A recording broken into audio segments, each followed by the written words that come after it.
Hello, everyone. My name is Mary Simoni, and I am the Dean of the School of Humanities, Arts, and Social Sciences. Welcome. I'm really excited that you're here for our virtual alumni weekend, and I want to share with you some of the accomplishments over the last year that have happened in the school. Our professor, Abby Kinchy, who's in the Department of Science and Technology Studies, received a very prestigious Scholars Award from the National Science Foundation. Professor Morris Suckling, who's in our Games and Simulation Arts and Sciences program, as well as the Department of Communication and Media, was invited to give a talk on National Public Radio for the Academic Minute about the role of board games in digital society. Also on the Academic Minute this past year was Professor Nancy Campbell, who's the Department Head of Science and Technology Studies. Her talk was about naloxone in today's world and addiction. And then also in our Department of Economics, two new professors, Ian Chad and Balor Aksoy, received a Russell Sage Foundation Award for their project that investigates the effects of gendered virtual assistants. We're extremely proud of these faculty. What has Haas been doing during this pandemic, and what have we done to try to make the world a better place as we all suffer through the effects of COVID-19 on our society? Haas is very fortunate because we have within the school the Center for Deep Listening, also referred to as CDL. It's a center that's devoted to the practice of well-being and mindfulness. And we've been offering workshops for students, faculty, and staff on how to deal with stress and all the uncertainty that surrounds the pandemic. These workshops feature faculty who have experience in neuroscience, psychological science, as well as the arts, as they work to bring wellness to our campus community. There have been some very incredible challenges that we have faced during this pandemic. As you know, we pivoted to online instruction to ensure the safety of our community about a year ago. And I can tell you that the Institute has done a first-rate job in pivoting to remote and hybrid instruction.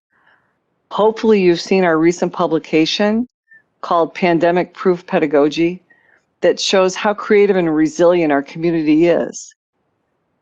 I think one of the most challenging areas in the School of Humanities, Arts, and Social Sciences is in social distancing and the performing arts.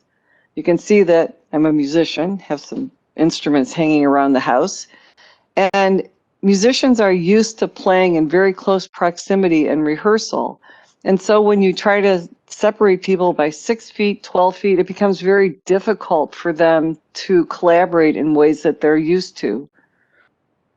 We have hundreds of students that are involved in our ensemble program, specifically the Rensselaer Orchestra, the Rensselaer Concert Choir, and also chamber music. And because of the pandemic, we were not able to offer these traditional experiences to our students.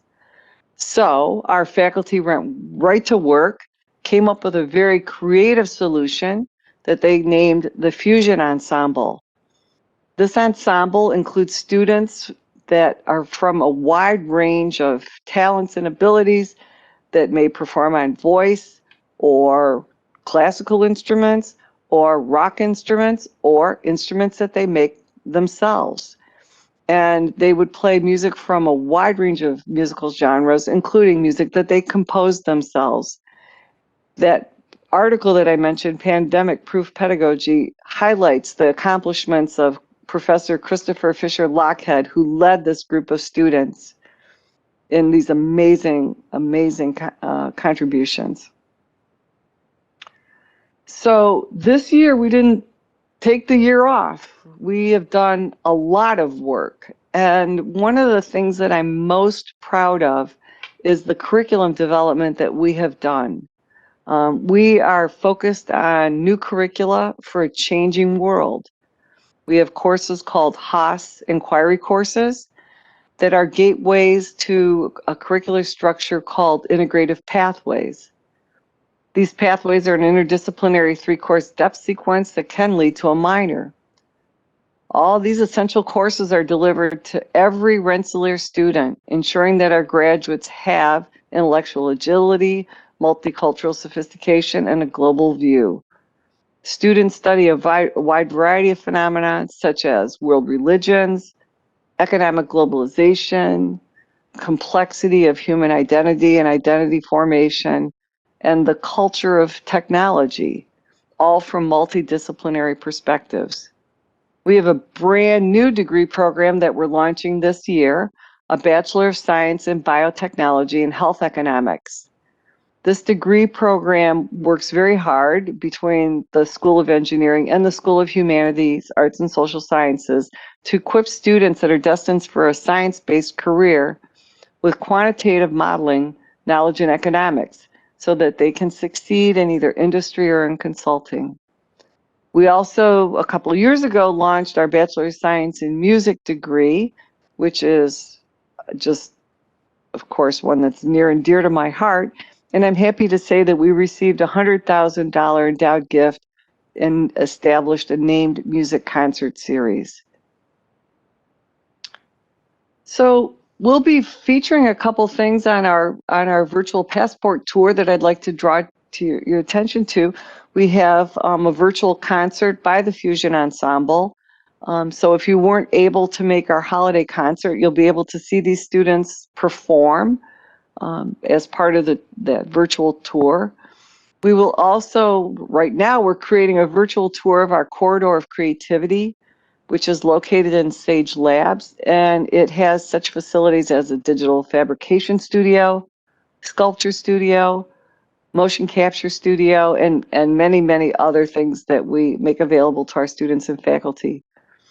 And we're also going to include a virtual tour of the Haas Media Studio that's located in the Darren Communication Center that was just completely redone a couple of years ago and now fully operational. We have high-end video, audio, and integrated media production. And this studio features high-speed connectivity to the Experimental Media and Performing Arts Center, or MPAC. Our students are getting first-rate education in these media production arts. So in closing, I would love to welcome you back to our campus in person, but given the pandemic, we are here together virtually. When the pandemic is solidly in the rearview mirror, I hope you'll return to Troy and visit your alma mater. Thank you.